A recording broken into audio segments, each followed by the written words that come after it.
പ്രതിരോധിച്ചു എന്ന് പറയുമ്പോൾ പോലും ഇപ്പോൾ ഒരു ദിവസം നിയമസഭയിൽ നടന്നതിന് ശേഷം അടുത്ത ദിവസം, അതായത് ഇന്നലെ വൈകിട്ട് 5 മണി വരെ കാത്തിരിക്കേണ്ടി വന്നു മുഖ്യമന്ത്രിക്ക് ഇന്നലെ പ്രതികരിക്കാൻ. അതായത് ആ സമയത്തിന് വലിയൊരു സമയമുണ്ട്. ആ സമയത്തിനുള്ളിൽ ഒന്നും ഈ പറയുന്ന വസ്തുതകൾ, ഡോക്യുമെന്റ്, പബ്ലിക് ഡൊമൈനിൽ അവൈലബിൾ ആയിട്ടുള്ള ഡോക്യുമെന്റ് അടക്കം മുന്നോട്ട് വെച്ചുകൊണ്ട് അങ്ങ് പറഞ്ഞ കാര്യങ്ങളൊക്കെ തന്നെ പ്രതിരോധിക്കാനുള്ള ഒരു അവസരം പ്രതിപക്ഷ നേതാക്കൾക്ക് ഉണ്ടായിരുന്നു. പക്ഷെ ആ രീതിയിലുള്ള പ്രതിരോധം പബ്ലിക് ഡൊമൈനിൽ വന്നിട്ടുള്ള ഡോക്യുമെന്റ്സ് ഇന്ന് പത്രത്തിൽ തന്നെ ഉണ്ടല്ലോ. അത് മാത്രമല്ല, നിങ്ങൾ ആരും അത്ര എക്സ്പീരിയൻസ്ഡ് അല്ലാത്ത മാധ്യമപ്രവർത്തകരൊന്നും അല്ലല്ലോ. നിങ്ങളുടെ ഫിംഗർ ടിപ്പിൽ ഇതൊക്കെ കിട്ടുമല്ലോ. അപ്പോൾ അതുകൊണ്ട് അത് ഞങ്ങൾ നിഷേധിച്ച് നടക്കണ്ട എന്ന് ആരെങ്കിലും കരുതിയിട്ടുണ്ടെങ്കിൽ ആ ഭാഗം. പക്ഷേ ഇവിടുത്തെ പ്രധാനപ്പെട്ട പോയിന്റ് എന്താ? മുഖ്യമന്ത്രി ഏറ്റവും അവസാനം സംസാരിക്കുന്നു. അതിനെ ചോദ്യം ചെയ്തുകൊണ്ട് പ്രതിപക്ഷ നേതാവ് നിയമസഭയിൽ ചോദ്യം ചോദിക്കുന്നു. അതെല്ലാം തീർന്നതാണ്. എൻ്റെ ചോദ്യം അതല്ല. എൻ്റെ ചോദ്യം എത്ര വർഷം മുമ്പുള്ളതാണ്? കേരള മുഖ്യമന്ത്രിയായി ശ്രീ AK ആൻ്റണി 95-ലെ ഈ സംഭവം നടന്നു. 30 കൊല്ലം കഴിഞ്ഞില്ലേ? 30 വർഷം കഴിഞ്ഞില്ലേ? 30 വർഷത്തിന് ശേഷം എന്തുകൊണ്ടാണ് ഇവിടെ നമ്മുടെ മുഖ്യമന്ത്രിയെ പോലെയുള്ള ഒരാൾ ഇത് പൊക്കിയെടുത്തുകൊണ്ട് വരാൻ ശ്രമിച്ചത്? അതിൻ്റെ അർത്ഥം തന്നെ അദ്ദേഹത്തിന് വേറൊരു കാര്യവും ജനങ്ങളുടെ മുമ്പിൽ പറയാനില്ല എന്നാണ് ഞങ്ങൾ വായിച്ചെടുക്കുന്നത്. ഈ CK പറയുന്നുണ്ട്, നൂറ്റാണ്ടുകൾ കഴിഞ്ഞാലും ആന്റണിക്ക് മാപ്പില്ല.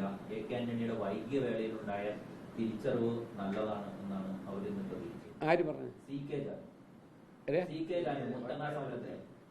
ഞാനതിനെക്കുറിച്ചൊന്നും പറയുന്നില്ല. ജാനുവിൻ്റെതായ രൂപത്തിൽ അത് പറയട്ടെ. നമുക്ക് നമ്മളുടേതായ രൂപത്തിൽ പറയേണ്ടി വരും. അത് കാര്യങ്ങളൊക്കെ എല്ലാവർക്കും അറിയാം. CK ജാനുവിനും അറിയാമല്ലോ.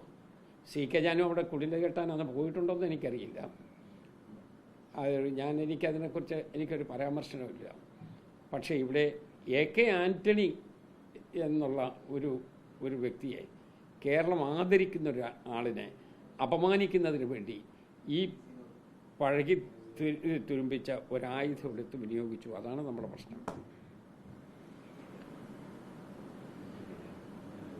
ഒരു കാര്യം, ഈ താങ്കൾ ആഭ്യന്തര വകുപ്പ് കൈകാര്യം ചെയ്യുന്നതാണ്.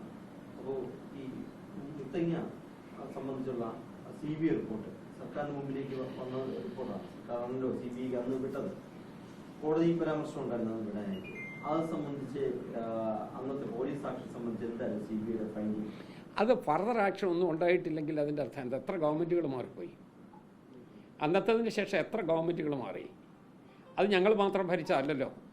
ഭൂരിപക്ഷവും ഭരിച്ചത് ഞങ്ങളെ അന്ന് എതിർത്തിരുന്ന ആളുകളും ഇന്നും എതിർക്കുന്ന ആളുകളല്ലേ.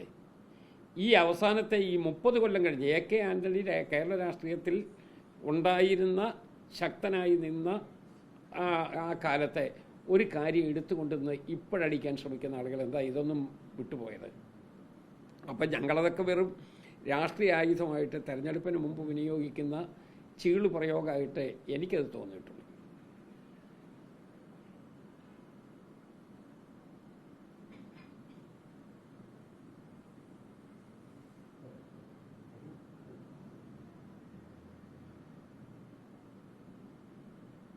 നിയമസഭയിൽ വനം ബില്ല് വരുന്നുണ്ട്. അങ്ങേക്ക് ആ ബില്ലിനെ കുറിച്ചുള്ള നിലപാട്? ഞാൻ പഴയ വനം വകുപ്പ് മന്ത്രിയായിരുന്നു. അതുകൊണ്ടാണ് ചോദിച്ചത്. അപ്പോൾ യഥാർത്ഥത്തിൽ 1972 വന്ന ഇവിടെ ഒരു സെൻട്രൽ ആക്ട് ഉണ്ട്. ആ സെൻട്രൽ ആക്ടിന് വിരുദ്ധമായിട്ട് സംസ്ഥാന ഗവൺമെൻറ്റിന് ഒരു ബില്ല് കൊണ്ടുവരാൻ പറ്റില്ല. മാത്രമല്ല, വനത്തെ സംബന്ധിച്ച് വേറൊരു പ്രത്യേകത കൂടിയുണ്ട്. കേരളത്തിൻ്റെ വനഭൂമി എന്ന് പറയുന്നത് കേരളത്തിൻ്റെ ഭൂപ്രദേശത്ത് മാത്രം നിൽക്കുന്നതല്ല, നമ്മളുടെ എലികയ്ക്ക് ഉള്ളിൽ മാത്രം നിൽക്കുന്നതല്ല. അതിൽ കർണാടകത്തിൻ്റെ ഏരിയയുണ്ട്, തമിഴ്നാടിൻ്റെ ഏരിയയുണ്ട്. അപ്പോൾ ആ ഒരു വലിയ പ്രദേശത്തിന് വേണ്ടി നമ്മളിവിടെ ഒരു നിയമം കൊണ്ടുവരുമ്പോൾ ആ നിയമം സെൻട്രൽ ആക്ടിന് വിരുദ്ധമാകരുത്. ഈ നിയമത്തിനകത്ത് പറഞ്ഞിട്ടുള്ളത് ഇത് കേരളത്തിൻ്റെ അതിർത്തികൾക്ക് മാത്രം ബാധകം എന്നാണ്. കേരളത്തിൻ്റെ അതിർത്തി എന്ന് പറയുന്നതിനകത്തെ ഈ വനം ഒതുങ്ങി നിൽക്കുമോ? അല്ലല്ലോ. ബന്ദിപ്പൂർ വനമേഖലയുടെ ഒരു ഭാഗം കേരളത്തിലില്ലേ? ട്രൈ ജംഗ്ഷൻ ഇടത്തും വലത്തും മറ്റ് സംസ്ഥാനങ്ങളിൽ നിൽക്കുകയല്ലേ.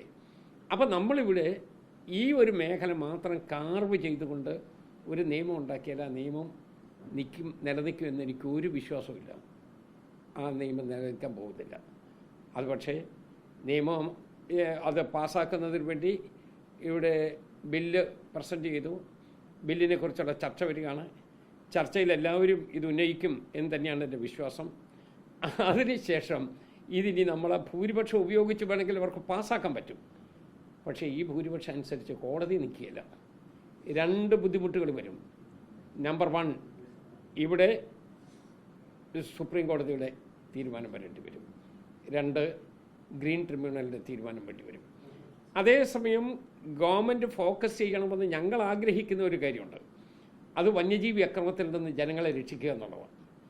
വന്യജീവി അക്രമത്തിൽ നിന്ന് ജനങ്ങളെ രക്ഷിക്കുന്നതിന് വേണ്ടി ക്രിയാത്മകമായ നടപടിയെടുക്കാൻ ബാധ്യതപ്പെട്ട ആളുകൾ ഇത് നേരെ ഒരു നിയമവിരുദ്ധമായ നിയമനിർമ്മാണത്തിന് വേണ്ടി പോവുകയാണ്.